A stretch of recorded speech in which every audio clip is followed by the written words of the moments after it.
Mesma coisa eu sempre falo, Vilela, nos transtornos, cara. Se você pegar, por exemplo, pacientes com transtorno de déficit de atenção e hiperatividade, TDAH, as pessoas comumente falam que tem TDAH, esse cara não é burro, sei lá o que. Pelo contrário, não cara. tem a ver, Tem né? nada a ver. As pessoas que eu conheço de TDAH, muito pelo contrário, são muito inteligentes. Veio aqui o Gaveta, não sei se conhece o Gaveta. Conheço. O canal dele. O cara é Não, o cara é inteligentíssimo, mas fudido. é o cara que, né, tá ligado no 220 Exato. sempre. A galera acha que pacientes com TDAH é desatento. Na verdade, não, Vilela. Eles são muito atentos. Esse é o problema deles. Se a pessoa com TDAH tá aqui trocando ideia com nós, ele não consegue ficar prestando atenção no outro. Se bater uma porta lá atrás, ele vai... Ele tá prestando atenção em muito. É. A verdade, o problema é o foco, né? Exato, ele não consegue jogar a atenção dele para um Toda lugar. pra um lugar. E, cara, tem bons estudos. Primeiro, essa pessoa ela tem uma diminuição da dopamina do córtex pré-frontal. Então, o córtex pré-frontal é a região envolvida com a atenção. Tá. Pensa comigo, Vida. Lembra do que é dopamina? Motivação? Você ficar motivado em algo? Se você tem uma leve diminuição, sabe aquela dopamina tônica, não os picos, a tônica? O TDAH tem um pouquinho menos. A tônica é aquela que é jogada pra você constantemente no mesmo nível, tá? Perfeito, a residual, aquele restinho. O TDAH tem um pouquinho menos. Ah, é? Aham. Então, ele meio que não tem motivação de ficar com foco atencional em um único lugar. Tá. Então, por exemplo, paciente com TDAH, ele vai pegar um livro para ler, ele não tem mínimo de motivação para ler 10 páginas daquilo. Daí ele vai na geladeira, Entendi. aí ele pega o telefone, aí ele fala com alguém, e aí quando ele passou 5 horas, ele não lê o livro.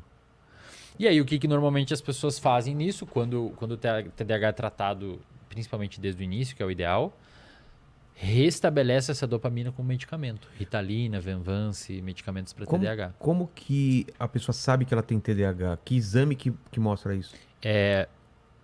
O neurologista, qualquer médico pode diagnosticar, mas os mais indicados são neurologistas e psiquiatras, e psicólogos também podem fazer o diagnóstico. Ah, é? Ao contrário do que muita gente acha, sim, psicólogo pode diagnosticar. Tá? Porque Complementando só, eu acho que o melhor profissional para dar o diagnóstico de transtorno de déficit de atenção é o neuropsicólogo. Neuropsicólogo. Por quê, Vilela? Porque o neuropsicólogo trabalha com psicometria. Isto é, ele dá tarefas que envolvem medir a atenção, medir a capacidade de memória. Então você consegue aplicar para o paciente, faz esse teste aqui, vamos ver se você consegue ficar prestando atenção tanto tempo aqui e tal. Você pega os scores do paciente e vê, foi mauzão no teste de atenção, aí você faz a entrevista clínica daquele paciente e você tem substrato o suficiente para dar o diagnóstico para ele. Posso fazer uma consulta breve contigo? Pode. Então é o seguinte, no meu caso, por exemplo, eu sou muito focado, sempre fui. O pessoal veio aqui na conversa, eu estou totalmente dentro da conversa.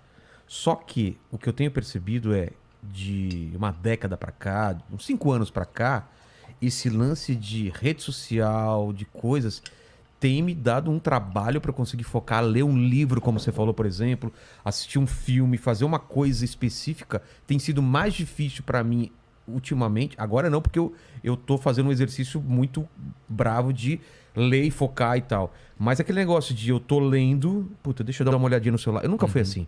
Se eu tô lendo, eu tô lendo. Se eu tô assistindo um filme, eu tô assistindo um filme. Se eu tô com meu filho e eu tava percebendo essa queda de atenção, de toda hora precisar de um outro estímulo. Eu tenho tentado bloquear isso e voltei a ler, voltei a fazer coisa. Isso é o quê? Eu tenho TDAH, eu tava desenvolvendo. Como que funciona isso? Isso que eu queria entender. O TDAH é assim. Quando a gente vai fazer o diagnóstico de TDAH, a gente usa o DSM-5, que é o Manual Diagnóstico Estatístico de Transtornos Mentais. Versão 5. Mas você entendeu, né? Eu nunca achei que eu tinha problema de foco. E eu comecei a perceber isso de um tempo e tô tentando mudar e tenho conseguido em vários sentidos. Eu vou responder, saca só. O TDAH, ele envolve... Primeiro, ele pode ser um TDAH mais desatento, pode ser só TDA, transtorno de déficit de atenção, sem o componente hiperativo, ou pode ser os dois juntos, ou pode ser só hiperativo, sem tanta desatenção. Normalmente a gente vê o misto. O cara é desatento e super... Que você comentou do Gaveta, parece que né? Super ativão e tal. Total.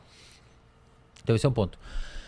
A falta de atenção ou a incapacidade de focar em algo por muito tempo é um dos sintomas do TDAH. O TDAH tem muito mais sintoma.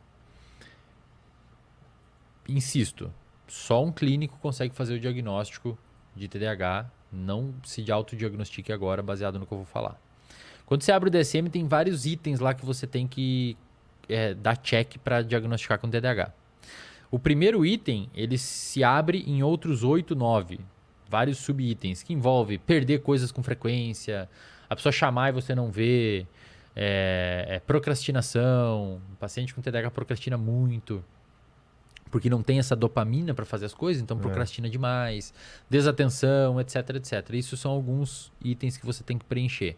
Só que tem outros itens, cara, que são extremamente importantes. Pensa assim, se a gente pegar 100 pessoas e perguntar para elas aqui, quem que perde as coisas com frequência? Cara, 100% vão falar. Total. Quem aqui é meio desatento? 100%. Quem aqui às vezes a pessoa chama e não responde? 100%. Só que aí tem os outros itens. Quem aqui esses problemas começou antes dos 12 anos de idade? É obrigatório. Para diagnosticar o TDAH tem que começar, porque é um transtorno do neurodesenvolvimento. Entendi. Tem que ter começado lá atrás. Então, desses 100%, cara, sobram uns 30, digamos assim. Eu sou desatento desde pequeno. Quem aqui tem essa desatenção em mais de uma área da vida? Por exemplo? Não pode ser só no trabalho.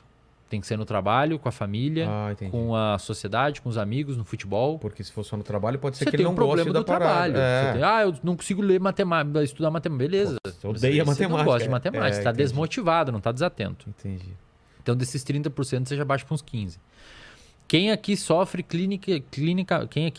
clinicamente disso? Tipo, se a vida realmente está impactada. Às vezes você tem um ou outro, mas não impacta a sua vida. Você não esquece chave de casa, não deixa fogão ligado. A mulher não tá reclamando que te seus fala amigos, e você não escuta, etc. Você vai passando esses filtros, sobra mais ou menos 3, 5% das pessoas, que é a prevalência de TDAH na sociedade.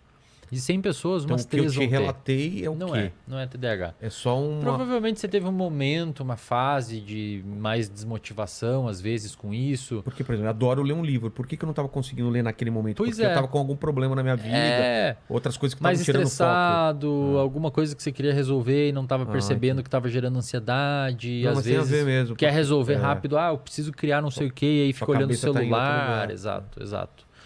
Então, muitas pessoas falam, e o consumo, vale a pena comentar, desses medicamentos usados para TDAH, como Ritalina, como Venvance, em excesso, em pessoas que não têm TDAH, é muito comum. Ah, é? A galera não tem TDAH e vai lá e toma Venvance, toma Ritalina para melhorar foco e tal. Pessoal, isso não funciona, tá? Tem um grande amigo meu, um neurocientista lá da Federal de Santa Catarina, chamado de Andrei Maier, inclusive é um cara excelente se eventualmente você quiser trocar ideias sobre principalmente educação, aprendizado, como o cérebro aprende e tal. Ele publicou esses tempos no Instagram dele um negócio bem legal mostrando... Pensa assim, imagina um ponteiro de dopamina, tá? O paciente com TDAH, aqui é o ideal que a dopamina fique, para você aprender bem e ter uma atenção controlada. O paciente com TDAH... ele tem a dopamina aqui. Então, ele toma um medicamento para a dopamina vir para cá. O paciente que não tem TDAH já tem a dopamina aqui. Se ele toma um medicamento, a dopamina faz isso. Só que a dopamina aqui piora seu aprendizado. Então, quem não tem TDAH, que consome Ritalina, que consome Venvance, que consome esses medicamentos para TDAH, está, na verdade, impactando na capacidade de aprender. E olha que interessante. Em pacientes com TDAH, pacientes com TDAH, eles têm uma distorção na percepção de tempo. E isso é muito, muito doido.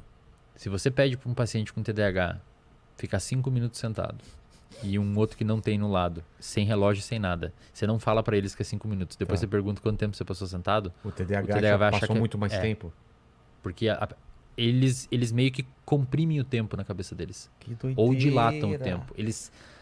entendem o tempo de uma forma diferente. E isso é um problema, Vilela.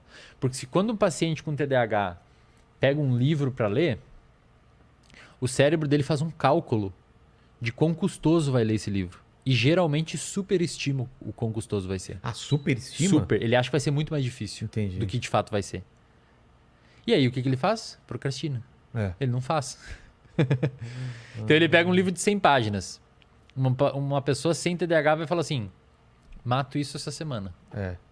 A pessoa com TDAH, vou demorar 2 meses pra ler essa merda. E aí ele não lê. Aí fica procrastinando. Quando você dá um medicamento, e tem bons estudos mostrando isso, Ritalina e tal, essa dilatação do quão difícil vai ser fazer as coisas, ela melhora. Então o paciente ele consegue fazer um cálculo mais apropriado do quão custoso vai ser fazer alguma atividade. Entendi. E aí ele fala assim, não, peraí, esse livro que eu mato em 1 semana. Aí ele começa a ler. Entendi. Aí o paciente começa a se engajar melhor nas tarefas. Que fantástico isso, cara. É. E tem também um fenômeno interessante no TDAH que a gente chama de hiperfoco. Se você pega um paciente com TDAH, primeiro, olha que interessante, esses pacientes, esse nicho de pessoas com TDAH, com transtorno obsessivo compulsivo também, que são transtornos com probleminha de dopamina, digamos assim, são pacientes que têm muita prevalência de uso de substância. Então, você pega pacientes com TDAH, 70% usam alguma substância. Álcool, cigarro. Porque aquela dopamina que está faltando, eles ficam buscando em algum lugar. Café. Então, já que... Você entendeu? Já que eu tenho uma dopamina tônica mais baixa, aquela residual, eu vou precisar. E daí eu preciso comer, eu preciso fumar um cigarro. Café, né? Gente que é viciada em café. Normalmente, o pessoal que escreve muito, que edita, que não sei o que, faz um trabalho assim. É muito café, né? É muito... Ou energético também, né? Também. Então, você vai ver essa população de pessoas com TDAH, são pessoas que comumente usam muita substância. Digamos que eles estão em busca da dopamina faltante, uma coisa assim. Só que, cara, às vezes esses pacientes, Vilela, encontram essa dopamina num comportamento. E aí eles ficam hiper motivados em fazer algo. Eu tenho paciente com TDAH que fica hiper motivado com... Corrida. Não, detectar padrões em números. E adivinha com o que ele trabalha? Mercado financeiro. Nossa! E o cara fica 12, 14 horas enfiado no computador, tem que pedir pra alguém lá dar comida pra ele, senão ele não come. E é milionário. Total. Então, sabe quem que tem TDAH? Michael Phelps. É mesmo? Um dos maiores medalhistas olímpicos. Com que ele... Com natação. Com ele natação, ele descobriu um barato bizarro na natação. É tipo o cigarro dele, sabe? Cara, aí o cara usa isso pro bem, né? Hiperfoco.